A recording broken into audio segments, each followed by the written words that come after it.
This is the scariest true crime story I've ever heard in my life. Part 5. So we just left off with this guy getting away with 5 murders and stealing all their money. He spent the money very quickly and even decided to live in a super expensive hotel. Now mind you, the people that live in this hotel come from generational money. He ended up meeting an older woman with no family. At this point, he was running out of money and couldn't afford to pay rent in the hotel. So he knew he was gonna have to murder again, and because of his success in the past, he got kinda lazy. Again, same story.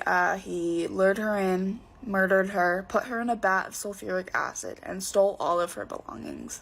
This time, though, he couldn't cover up for why she was missing. Everyone knew that she was going to his place. She had a lot of friends who knew she wouldn't just disappear. John was behind rent by 7 months, and he was able to pay it off in one fell swoop. The hotel, the police, and that woman's friends started digging, and eventually he was caught. Last part right after this. County 911, what's your emergency? I just killed my children. Excuse me? I just killed my children. Where are you? I'm in the abandoned house on Highway 77 right after you go underneath the highway. One of them's still alive. Hurry. Under what highway? You're on Highway 77 where? I'm on Highway 77 right after you go under 35 going towards Milford. Get an ambulance out here to save the one that didn't die. Come on. Hurry up. What's your name? Call them. Have you already called them? Yes, ma'am, I have. Okay. I need your name. I don't want to tell you my name. Are you in your car? No, I'm not in my car. I'm in the house walking around. And one of them's still alive for real. She's asking to be saved, and I couldn't handle that. Okay. Well, we've got people in route. Get an ambulance, because one of them's still alive, she said. Can you tell me what happened? I don't want to say. How many children do you have? 2. This is the home of the worst serial killer in American history, and it's absolutely terrifying.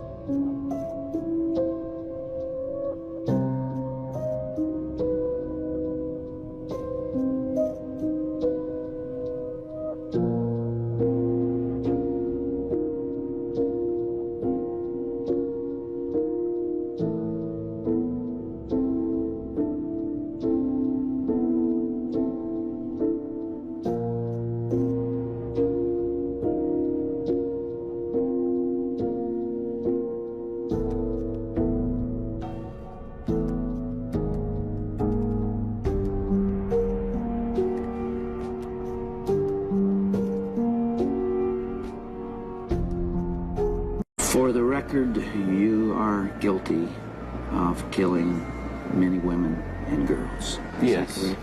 Yes, that's true. Ted, how did it happen? Take me back. What are the antecedents of the behavior that we've seen?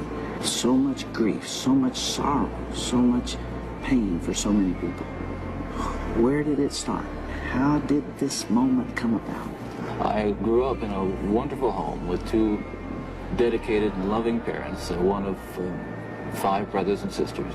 But as a young boy, and I mean a boy of 12 or 13 certainly, that I encountered outside the home again, the local grocery store, the local drugstore, the softcore pornography, what people call softcore.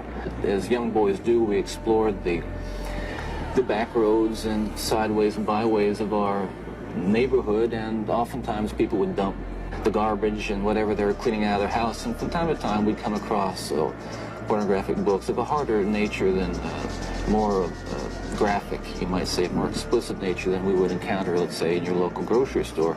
Bienvenue dans le monde sombre et troublant de Richard Trenton Chase, également connu sous le nom de The Vampire of Sacramento. Chase est né le 23 mai 1950 à Santa Clara, en Californie. Dès son plus jeune âge, des signes de troubles mentaux se manifestent. Adolescent, Chase développe des obsessions et des comportements inquiétants, notamment une fascination pour le sang et la mort. En 1976, Chase est hospitalisé pour des problèmes mentaux graves. Il commence à consommer de la drogue et à développer des délires de persécution. Entre décembre 1977 et janvier 1978, Chase commet une série de meurtres brutaux où il tue 6 personnes dans des circonstances horribles. Chase est finalement arrêté et jugé pour ses crimes.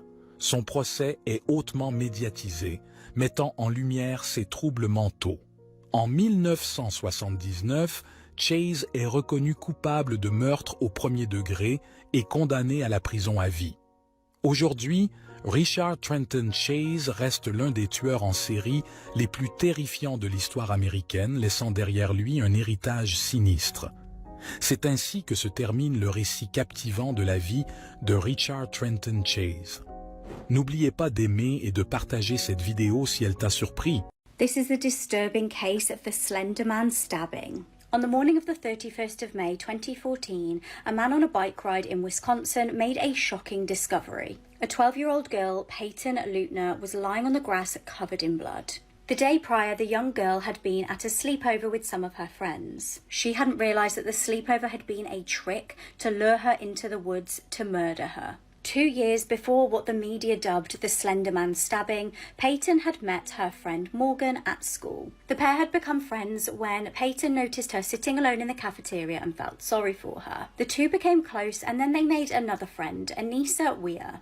Anissa, on the left here, was described as a cruel girl. She seemed really jealous of the friendship between Peyton and Morgan. As their friendship grew, Anissa and Morgan became obsessed with the internet meme Slender Man. Slender Man was a tall, faceless man with long arms who turned viral when people would Photoshop him into creepy images. The mythical man would prey on young children and lure them into the woods to kill people. Shockingly, around December 2013, Morgan and Anissa concocted a plan to kill someone in order to show their dedication to the fictional Slender Man. Their plan was to invite Peyton to Morgan's birthday to get her alone and then lure her into the woods and kill her. Morgan actually described this as a flawless plan. As the girls started their walk to the woods, Morgan snuck a knife from her kitchen into her waistband. They then completely blindsided poor Peyton. Morgan jumped on top of her and started stabbing her. The two perpetrators then run off, claiming that they were going to go and get help. The young girl was left to struggle on her own and crawl towards the road to get help. When the cyclist discovered her, an ambulance arrived and nurses noted that she had 19 stab wounds. She had 6 hours of intensive surgery but miraculously survived. The girls were charged with attempted first-degree intentional homicide. Now, the jury actually found Morgan not criminally responsible due to schizophrenia. She was sentenced to 40 years in a mental health institution. Anissa had apparently experienced shared psychotic disorder and was sentenced to 25 years in a mental health institution. This is one of the most dangerous men in Canadian history, Shane Pattinson. And while he doesn't really look it on the outside, he really is a dangerous and twisted man. So in 2012, Shane was sentenced to 5 years in prison because he had collected over 4,500 CP images depicting the extreme essay of young girls under the age of 5. 4,500 images. So he served most of his prison sentence and he was released in 2015 and was immediately sent to a halfway house with the Salvation Army. But just shortly after getting out of prison, when he went to the halfway house, investigators performed a routine check-in on him, and what they found was extremely shocking. When investigators checked in on Shane, they walked into the room, they found him naked from the waist down. He had 3 devices open, each of them displaying CP images, and he was actively toying with himself at the time that they walked in to these images. When these investigators performed searches on what Shane had in his room, they discovered that in the short time he was out from prison, he had already accrued thousands of additional CP images and was actively sharing them with other users across the internet. This means that he served his first sentence for CP possession. He got out and almost immediately went back to collecting it and obsessing over it. And like I said before, this guy had thousands of victims across the planet, and he was working his way into the dark web to connect with other pedophiles across the world. Now, Shane has a pretty disturbing life story. When he was only 3 years old, he allegedly played mommy and daddy with a 4-year-old cousin of his, a game which turned graphic, if you know what I mean. He then stated that his great-grandfather sexually abused him for years until he hit puberty. And he said that he first started viewing CP images when he was only 14 years old. He also stated that when he was just 14 years old, he essayed an 8-year-old friend of his sister's. He also told interviewers that he was intensely aroused by smelling women's undergarments and by sniffing dirty, soiled diapers. So he was eventually sentenced to 7 years in prison, but with his time served, he was actually only given 5.5 years. And this happened back in 2018, which means if it all worked out in his favor, this year, Shane Patterson will be released from prison. And after reading this dude's story and learning about what he does, I do not think that he's going to be able to live in a normal society. I don't know how or why he's being released so quickly, but I'm just really afraid for what's going to happen when he's out next. Sometimes true for stranger than fiction. The case of Richard Trenton Chase is a story which even the most depraved horror writer would struggle to create. Over the course of 4 weeks spanning across 1977 and 1978, Richard Chase took the lives of 6 innocent victims in Sacramento, California. His murders gradually progressed in violence, beginning with drive-by shootings and culminating in acts of cannibalism. This true crime case will make your blood boil. Over a decade ago, 19-year-old Cara Nichols vanished. The teenager was born and raised in Colorado Springs and unfortunately had begun using substances throughout high school. She was reported missing on the 14th of October 2012. At this point, her roommates hadn't heard from her for 5 days. Police soon learned that she'd actually spoken to her brother on the phone on the 9th of October at around 11:45 p.m. She told him that she was on her way to a modelling shoot. The next day, unsettlingly, her phone was going straight to answer phone. It was actually her brother that ended up travelling to her apartment to figure out what was going on. He spoke to her roommates and the alarm was raised. Now, Cara's laptop was actually still at her apartment, which was concerning because if she just decided to up and left, she wouldn't have left her laptop behind.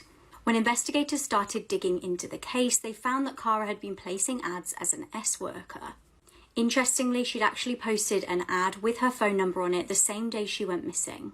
Police also found out that her phone had been used on that day too at almost midnight. Investigators started looking into exactly which numbers she'd received calls from and set about contacting the individuals. They got a return call of Joel Hollendorfer. He admitted to police that yes, he had spoke to the girl about S services, but they'd never ended up meeting. However, when police tracked Cara's phone, her last activity was in the area of Joel's parents' house. Police ended up searching the property with a cadaver dog. Disturbingly, the dog barked in loads of different areas on the property to indicate remains. However, the owner of the property stated that this must be just because they have a lot of animals and over the years the animals die and then they bury them in the back garden. The police were happy with this explanation and gave up on the search. They also, though, decided to interview Joel's wife, who strangely declined to cooperate with the investigation. Frustratingly, Cara's case went cold. On February the 8th, 2022, a decade after she went missing, police confirmed that they had found Cara's body. It was on that property they'd searched the whole time. Joel was obviously arrested. In February 2022, his wife decided to come clean to police. She told them that Joel had told her in 2014 that he accidentally killed an escort that he'd hired. He admitted that he accidentally strangled her to death and buried her near a dead horse on the property. Joel's defence in court claimed that he accidentally killed her in an S-act gone wrong and that she lost consciousness due to substance use. Shockingly, he was only convicted of manslaughter and got just 24 years in prison. This was a huge blow to Cara's family. Pass by on this road. The interior of the house was decent. It wasn't spectacular, but it was modest, clean, and the owners were really pushing a beach theme with the wall decor. I guess it would make sense considering the location. There was even a decorative surfboard in one corner of the living room behind the TV. The living room looked out to the back deck, which then looked out to the beach. The view was amazing. The deck wasn't elevated very high off the ground. It was just 2 steps down and onto the sand. We all claimed our bedrooms. I managed to get one of the rooms with a view of the beach. First thing we did after settling in was, of course, walking outside and laying on the beach. We all went in the water at one point and then played football. We were definitely on the beach for a few hours. We seemed to be the only ones on the beach apart from this older-looking couple way down the beach. Afterwards, we went out to eat, and then started bar hopping in the town area. When we Ubered back, it was dark out. We went outside on the beach to fuck around and play late-night football while we were kinda drunk. As I was running to grab the ball after missing a catch, I noticed something in the water. The moon reflecting on the ocean was the only reason I could see it. I said, "What the fuck is that?" out loud, and then realized it was a person standing in the water, about waist deep. My friends looked over and said they saw it too. It was only a little weird because of the time. It was like past midnight, but hey, if a local wants to go for a midnight swim, that's their business. We then went to sit on the deck and drink beers for a while until we got tired, and one by one, everyone started going inside to go to sleep. My friend John and I were the last ones out there. I had been every once in a while glancing in the direction I saw that person before in the water, just out of curiosity, and so eventually when I shot a glance in that direction, I spotted someone standing on the beach. They appeared to be just standing there facing us. It was kind of creepy. Maybe a neighbor. I didn't want to be rude, but I wondered if it was the same person. We tried to ignore it, but John was facing that person, and after a while, he said they were still just standing there facing us. I stood up and looked over and saw he was right. I yelled out, "Is everything okay?" John asked, "Why'd you do that?" I honestly didn't know what I was expecting. They didn't even reply anything though. We were officially creeped out, so we went inside. The other two, Travis and Liam, were already in their rooms, probably knocked out from drinking. So John and I decided to just call it a night too, so that we could have a full day tomorrow. If I had to guess, it was 12:30 to 1 a.m., which was honestly on the earlier side, but we were all burnt out from the long day. I went to my room after brushing my teeth. I looked out the window wanting to take a look to the ocean before crawling into bed. This is where the creepiness factor escalated substantially, because there was now someone standing in front of the back deck, facing the house. I felt like they were facing my window. The figure of the person appeared to be male, considering the slightly larger frame. It was undoubtedly the same person from before. I called John's name. He didn't reply. So I ran to his room and banged on his door, telling him to come out. He came out pretty quickly, and I led him to my window to look outside, but now the person was gone. I swore to him that the person from earlier was just standing as still as before right in front of our deck. He believed me. We weren't about to go outside and look around though. I took one more look to make sure that they were still gone, and then I shut the blind to the bedroom window. But as I lay awake in bed, rolling from side to side, trying to sleep, I just couldn't shake the feeling that someone was still outside. Who was that person? Why were they creeping around? My thoughts were interrupted by the sickening sound of a fist knocking on the bedroom window. I felt like my insides just shriveled up and my heart completely dropped out of my body. I laid silent and frozen. This is one of those cases that doesn't sit right with me. This is Dorothy Jane Scott. She was murdered in the 1980s, and for years the killer tormented her family with phantom phone calls. And to this day, they are still out there somewhere. So let's dive into the story. So the story of Dorothy's disappearance is really strange. On the night of May 28, 1980, Dorothy drove two of her friends to the hospital, as one of them had been bitten by a spider that night. So at the end of the hospital visit, while they were waiting to get a prescription filled, Dorothy Jane walked to go grab her car and bring it up so that the two friends could meet her outside. And once they were outside, the friends saw Dorothy's car coming towards them, but it quickly sped off and left them there. Now, they couldn't see who exactly was in the car, who was driving, because the headlights blinded them, but in a few hours, they reported her missing because they couldn't get in contact with Dorothy. And she would be missing for years. So in the months leading up to her murder, Dorothy had acquired a stalker. She had been receiving phone calls at work from a strange, unidentified male caller. And on these phone calls, this guy would tell her how much he loved her, and then he would state that he intended on killing her soon. One day, this phantom man even told Dorothy to go outside because he left a surprise on her car, and when she went outside to look, there was a single dead rose on her windshield, which is very creepy. On one of these particularly gruesome phone calls, the caller even stated that he planned on abducting Dorothy and chopping her up into little bits so that no one would ever find her. So these phone calls obviously terrified Dorothy, and in the week leading up to her disappearance, she started taking karate lessons. Okay, so let's flash back to the night that Dorothy disappeared. Remember, her friends were waiting for her outside of the hospital when they saw her car speed by them, but they couldn't see who was inside the vehicle. At around 4:30 a.m. that morning, 5 hours or so after they saw her car speeding away, the car was found abandoned in an alleyway 10 miles from the hospital, and it was on fire, which torched all evidence that could have been in the vehicle. So Dorothy would be missing for years, 4 years in fact. But it only took 1 week after her disappearance for the killer to start calling her own parents. So about every Wednesday afternoon for a period after Dorothy went missing, this caller would call her parents and say the strangest things. He would tell them things like, "I have her," He would also claim that he was the one who killed Dorothy. He was basically tormenting her parents and saying that he knows exactly where she is and what had happened, but he was never going to tell them. Now, 4 years later, this was going on for 4 years, in April of 1984, this caller once again called Dorothy's family, but instead of her mom picking up the phone that night, her dad did. And after her dad picked up the phone calls completely stopped. That is, until a few months later. Now, in August of 1984, a construction worker would come across a set of bones that belonged to a human and a dog. And those bones were eventually revealed to be those of Dorothy's. And immediately after her remains were found, the caller once again began to call her parents. This time, the police installed a recorder that bugged the family's phones. They were trying to get this guy's voice on recording and trace the phone calls, but the calls were never long enough for them to trace, and they still had no idea who this guy was. To this day, authorities still don't know how Dorothy died. And even though the phone calls eventually stopped, the killer's never been brought to justice. Now, the only suspect that's ever emerged in this case still doesn't have a name. It's the same guy that called, obviously, Dorothy's family, but it was a man who called a local newspaper just a few days after Dorothy went missing. And on this phone call, this guy said that he loved Dorothy, she had been cheating on him, and that he was the one who killed her. So that means that to this day, this killer is probably still out there somewhere, and they've never been brought to justice. This crime occurred over 40 years ago.